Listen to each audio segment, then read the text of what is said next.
Find it in Matthew 27. So Pilate released Barabbas to them. He ordered Jesus flogged with a lead-tipped whip, then turned him over to the Roman soldiers to be crucified. Some of the governor's soldiers took Jesus into their headquarters and called out the entire regiment. They stripped him and put a scarlet robe on him. As I studied this little portion and wondered why they would call out the whole regiment, they were showing off. They wanted all of their soldiers to see how bad they were. And they called every one of them into the room so that they could watch them be bad. And they were bad. Beyond our imagination. And in the 35th verse, after they had nailed him to the cross, the soldiers gambled for his clothes by throwing dice. Then in the 54th verse of that same chapter, and I'm going to deal with this in another segment a little later. Somewhere about 2 o'clock, I'll get to you. There was a tremendous earthquake. And the Roman soldiers there were totally affected by the shaking of their world. And at this point, one of them proclaims, "This surely was the Son of God," from the words of one of the soldiers.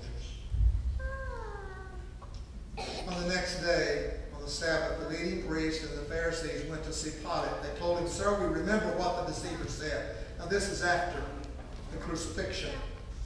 "After 3 days I'll rise from the dead. So we request that you seal the tomb until the 3rd day.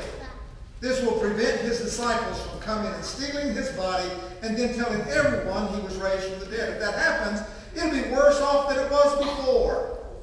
So Pilate replied, "Take guards." Now there is some evidence by the wording used in the original language that what Pilate was saying is, "Here, take some of my guards," because the word that was used were centurmen, and that was words used for the Roman governor's soldiers.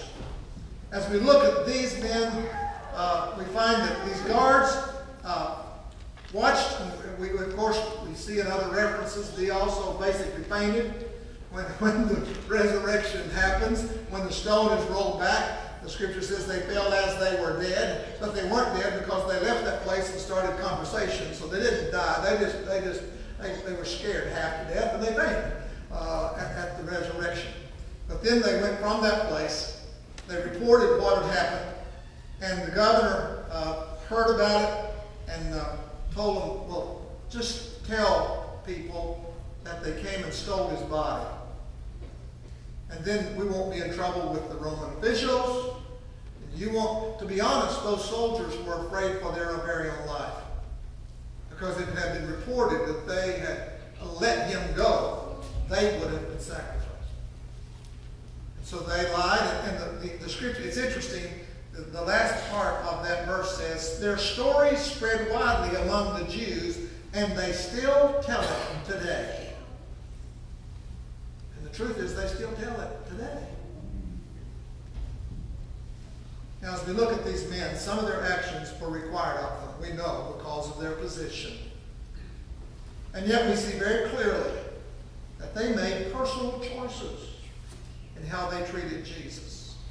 There were moments of recognition. There are stories and folklore of some of the other soldiers, some of the other ones involved, and the follow-up of their lives, and some of them came to a saving knowledge of Jesus Christ. But Scripture does not record those things. That's stories that make for a good story, but we don't know.